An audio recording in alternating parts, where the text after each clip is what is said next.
मैं मित्राधि। आप देख रहे हैं महाभारत की श्रीखंडनी की संघर्षमय जीवन।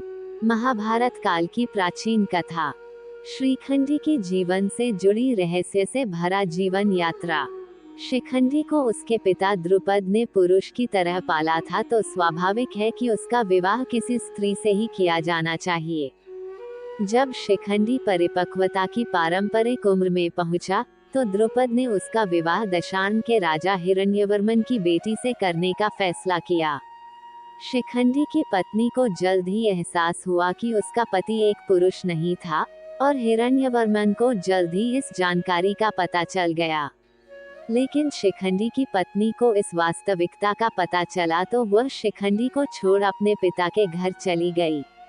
जब ये बात बेटी के मुंह से सुने तो क्रोधित पिता ने द्रुपद के विनाश की चेतावनी दे दी। मान्यता के अनुसार ऐसा कहा जाता है, धीरे धीरे सबको पता चला कि श्रीखंडी पुरुष नहीं कुछ और है। तब अपमानित होने के कारण शिखंडी जंगल में जाकर आत्महत्या जैसे पाप करने की कोशिश की। तभी अचानक एक यक्ष ने वहां प्रकट होकर उनकी स्थिति पर दया करते हुए रात भर के लिए अपना लिंग उसे दे दिया, ताकि वह अपना पुरुषत्व सिद्ध कर सके। तभी यक्ष की इस हरकत से यक्षपति कुबेर नाराज हो गए, और उन्होंने उस यक्ष को शाप दे दिया कि शिखंडी के जीते जी उसे अपना लिंग वापस नहीं मिल पाएगा। यही शिखंडी महाभारत में भीष्म के घायल होने और उनकी मृत्यु का कारण बने। पिछले जन्म में शिखंडी एक महिला थी। दरअसल शिखंडी पिछले जन्म में अम्बा नामक राजकुमारी थी, और उनकी स्वयंवर सभा में से और 2 बहनों को भी भीष्म ने अपहरण कर लिया था। भीष्म इन बहनों की शादी शारीरिक रूप से अक्षम अपने अनुज विचित्रवीर्य से कराना चाहते थे। अम्बा ने भीष्म को बताया कि उसका प्रेमी मार्तिकावत का क्षत्रिय नरेश शाल्व है, और प्रार्थना की कि उसे मुक्त कर दें। भीष्म ने उसे मुक्त कर दिया, लेकिन उसके प्रेमी ने उसे अपनाने से मना कर दिया और उसे वापस विचित्रवीर्य के पास लौटना पड़ा, लेकिन विचित्रवीर्य ने भी उसे अस्वीकार कर दिया। तब अम्बा ने भीष्म के सामने विवाह का निवेदन रखा, लेकिन उन्होंने तो आजीवन ब्रह्मचारी रहने की व्रत लिया हुआ था।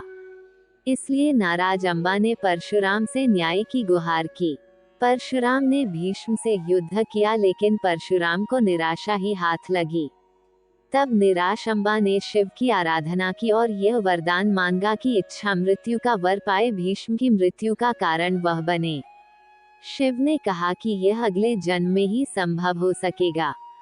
अम्बा तब मृत्यु को वरण कर लेती है। यह अम्बा ही बाद में शिखंडी के रूप में जन्म लेती है।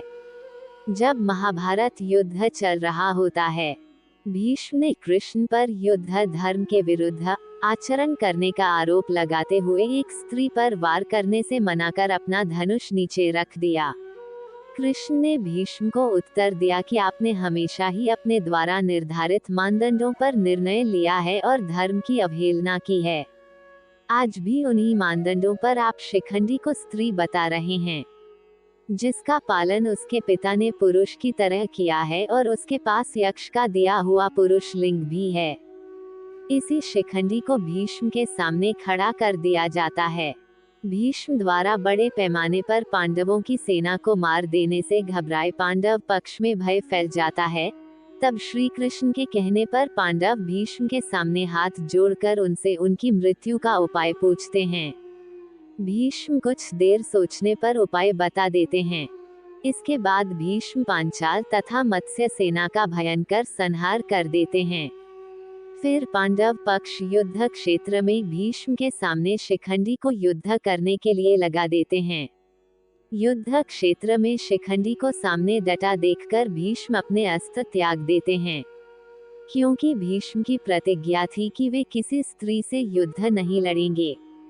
भीष्म के सामने अपने रथ पर खड़े शिखंडी ने लगातार भीष्म पर तीरों से वार किया, लेकिन भीष्म के कवच से तीर टकराकर गिर जाते थे। शिखंडी के तीरों में इतनी शक्ति नहीं थी कि वे भीष्म की छाती को छेद पाते। तब अर्जुन भी पीछे से भीष्म पर वार करने लगे। अर्जुन और शिखंडी के तीरों के रंग एक थे, इसलिए और नजर कमजोर होने के कारण भीष्म अर्जुन के तीरों को नहीं पहचान पाए। इस तरह शिखंडी के कारण भीष्म को शर्षया मिली और पितामह भीष्म ने 58 दिनों तक पीड़ा सहने के बाद भी अपने प्राण को रोक रखा और सूर्य उत्तरायण के दिन अपने शरीर का त्याग किया। बाद में उनके शरीर का एक महान समारोह में सम्राट युधिष्ठिर द्वारा अंतिम संस्कार किया गया। महाभारत में कहा गया है कि उनकी मृत्यु के बाद उन्हें मोक्ष प्राप्त हुआ। जब युद्ध समाप्त हुआ और पांडवों ने उत्सव मनाते हुए रात को अपनी शिविर पर थे, जब देर रात अश्वत्थामा ने प्रतिशोध लेते हुए श्रीखंडी का वध कर दिए। पूरी कहानी सुनने के लिए धन्यवाद। और आप हमारे चैनल में नए हैं तो सब्सक्राइब करें, लाइक करें, वीडियो को अपनी रिश्ते परिवार को शेयर करें। आपका दिन शुभ हो। जय श्री कृष्ण।